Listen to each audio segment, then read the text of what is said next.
Hello everyone, आज हम देखेंगे क्लास नाइन्थ का एक्सरसाइज 10B, जिसमें हम देख रहे हैं क्वाड्रिलेटरल्स और इसमें हम आर.एस. अग्रवाल बुक का सॉल्यूशन करेंगे। एक्सरसाइज 10B का जो क्वेश्चन नंबर 4 है, 4 से इस लेक्चर में हम कंटिन्यू करने वाले हैं। इसके प्रीवियस में 1 से लेकर के 3 तक का जो वीडियो है वो प्लेलिस्ट में अवेलेबल है, आप उस वीडियो को जाके वहाँ से देख सकते हैं। स्टार्ट करते हैं इस वीडियो को।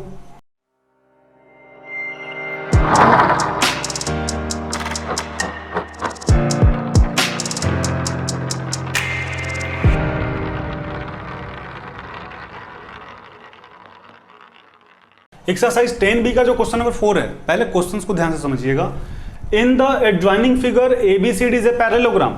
आपको दिया हुआ कि ABCD क्या है, एक पैरेललोग्राम है। In which angle A equal to 60, angle A जो है आपका वो कितना है 60, आपके क्वेश्चन में मेंशन है, याद रखिएगा angle A equal to 60। If the bisector of angle A and angle B meet DC at P, जो आपका एंगल A और एंगल B का बाइसेक्टर है, एंगल A का और एंगल B का जो बाइसेक्टर है DC पर P पॉइंट पे मिलता है। क्वेश्चन बोल रहा है कि एंगल A और एंगल B का जो बाइसेक्टर है वो DC पर P पॉइंट पर मिलता है। ठीक है, तो आपको नंबर फर्स्ट निकालना है कि एंगल A दिखाना है, प्रूफ करना है कि angle APB equal to 90। Second दिखाना है कि AD equal to DP and PB equal to PC equal to BC, और third number DC equal to 2AD। तो 3 क्वेश्चन है। पहले तो फर्स्ट नंबर क्वेश्चंस को किया जाएगा। इससे पहले आपको ये करना होगा, यहाँ पे प्रूफ में आइए। ठीक है, यहाँ पे हम लिखेंगे given ABCD is a parallelogram. ABCD आपके पास क्या है, पैरेललोग्राम है। तो पैरेललोग्राम की प्रॉपर्टी तो आपको सारे क्वेश्चंस में अभी तक यूज होते आ रहा है, इसमें भी यूज होगा कि एंगल A इक्वल होगा एंगल C का, अपोजिट एंगल इक्वल होता है, angle A equal to angle C का and angle B equal angle D का, angle B equal angle D का, ये तो आपको पता है। और साथ में angle A plus angle B equal to 180 होगा। Sum of adjacent angle, reason लिख सकते हैं, सम ऑफ एडजेसेंट एंगल, कोई दिक्कत नहीं है इसमें। अब एंगल A आपके पास कितना है, देखिए ना, गिवन है आपको एंगल A कितना है 60, तो इसको कर दीजिए 60 plus angle B equal to 180, यानी कि एंगल B इक्वल टू कितना हो जाएगा 180 minus 60, angle B equal to 120। अब यहाँ से आप देखिए, आपके पास एंगल A है और एंगल C दोनों बराबर है, एंगल A और एंगल C दोनों बराबर, तो यहाँ पे लिख दीजिए angle A equal to angle C equal to कितना हो जाएगा 60। बात को समझ में आ रही होगी। और साथ में ये भी लिख लीजिए कि एंगल B और एंगल D के बराबर होगा, एंगल B और एंगल D बराबर होगा, तो यहीं पे लिख दीजिए angle B equal to angle D equal to कितना हो जाएगा 120। वो क्यों, क्योंकि अभी निकाला एंगल B 120। यहाँ तक कोई दिक्कत आपको नहीं होनी चाहिए। अब इसके बाद देखिए, एंगल B निकल गया, एंगल A निकल गया, एंगल C निकल गया, एंगल D निकल गया, सारी एंगल आपके पास निकल गया है। अब आइए इन ट्रायंगल APB में, देखिए किसमें, APB में, इस ट्रायंगल की बात हो रही है, APB में। अब इस APB एंगल ट्रायंगल में आप ध्यान दीजिए कि एंगल PAB इक्वल टू देखिएगा PAB, इस एंगल की बात कर रहे हैं, इसको हम लिख सकते हैं क्या, ये पूरा एंगल A कितना था, एंगल A 60 था, तो इसको लिख सकते हैं क्या 60/2। अब यहाँ पे आप कंफ्यूज हो जाएगा, सर ये क्यों लिख दिए, रीजन लिख दीजिए ना, रीजन लिख दीजिए कि AP is a bisector of AP is the bisector of angle A।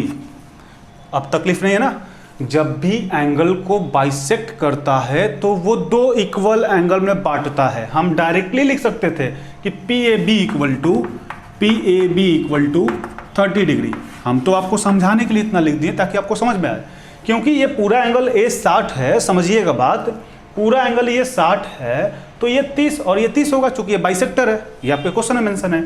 अब एक की बात हो गई।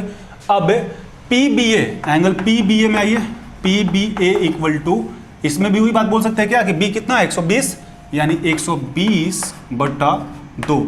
अब ये क्यों, यहां पे रीजन लिखिएगा, P B is a bisector of angle B, ठीक है, यानी कि एंगल पी बी ए कितना हो जाएगा, पी बी आपका हो जाएगा 60, ठीक, कोई दिक्कत नहीं है।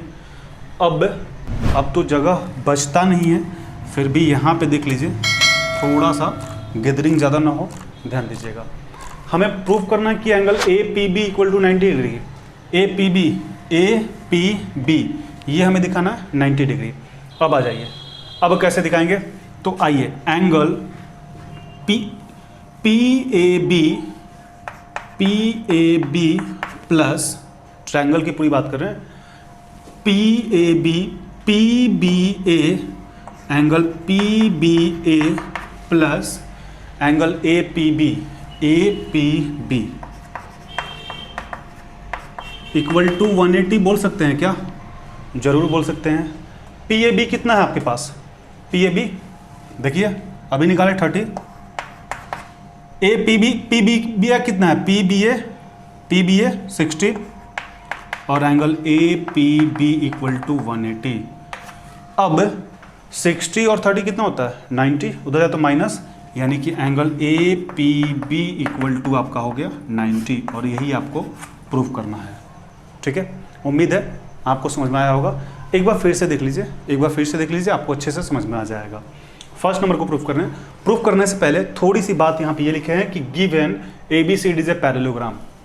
जब आपका A B C D parallelogram है, तो angle A equal to angle C होगा, चूंकि अपोजिट एंगल इक्वल होते हैं, सारे क्वेश्चंस में अभी तक करते आ रहे हैं। Angle B equal to angle C होगा, दोनों बराबर होगा, लिख दिए बात को। फिर लिखे कि angle A plus angle B क्या होगा, आपका एडजेसेंट एंगल होगा, सम ऑफ एडजेसेंट एंगल 180 के इक्वल होता है। तो angle A plus angle B equal to 180, reason लिख दिए हैं ताकि आपको तकलीफ ना हो। एंगल ए आपके क्वेश्चन में गिवन है 60 plus angle B equal to 180, यानी angle B equal to 180 minus 60, angle B आ गया आपके पास 120। अब जब आपके पास एंगल बी आ गया 120, एंगल ए आपको पता है 60 क्वेश्चंस में है, तो एंगल ए और एंगल सी कितना को बराबर है 60 के, एंगल ए 60 है तो सी भी 60 होगा ना, यानी कि angle A equal to angle C equal to 60। फिर एंगल बी और एंगल डी कितना है, तो एंगल बी अभी निकाले 120, तो डी भी 120 ही होगा, ये बात हो गई। अब यहाँ से आए हैं, यहाँ पे ए पी बी में लिए हैं, ए पी बी, चूंकि इसमें में ट्रायंगल मिलेगा। ए पी बी में आप देखें कि हम क्या बोले हैं कि P A B equal to 60/2, चूंकि A P is bisector of angle A P क्या आपका बाइसेक्टर है, हम डायरेक्ट भी लिख सकते थे कि P A B equal to 30 degree, चूंकि 60 है तो 30 और 30 तो होगा, आधा में तो बटेगा। सेम यही चीज़ यहाँ पर भी अपना है कि P B A equal to 120, ये पूरा 120 है बी, तो 120/2, क्यों, P B is a bisector of C B, पूरा डिटेल लिखते हैं। ये आपके पास आ गया P B A equal to 60, P A B equal to 30। अब पूरे ट्रायंगल की बात की है कि पी ए पी बी और P B A equal to 180, P B A कितना है 30, पी बी ए जो है आपका पी बी ए वो 60 है ना, P B A 60, P A B कितना है 30, तो 60 और 30 जोड़िए तो 90 होगा, 180 में से 90 कटेगा कितना होगा 90, ठीक है। जगह की कमी के कारण यहाँ पे हम डायरेक्ट लिख दिए हैं कि A P B equal to 180 में से ये 90 उधर जाएगा, माइनस में होगा, यानी कि 90, A P B equal to 90 degree. अब ये आपका प्रूफ हो गया फर्स्ट नंबर क्वेश्चन। आप इसको एक बार पहले नोट डाउन करें या फिर स्क्रीनशॉट ले लें।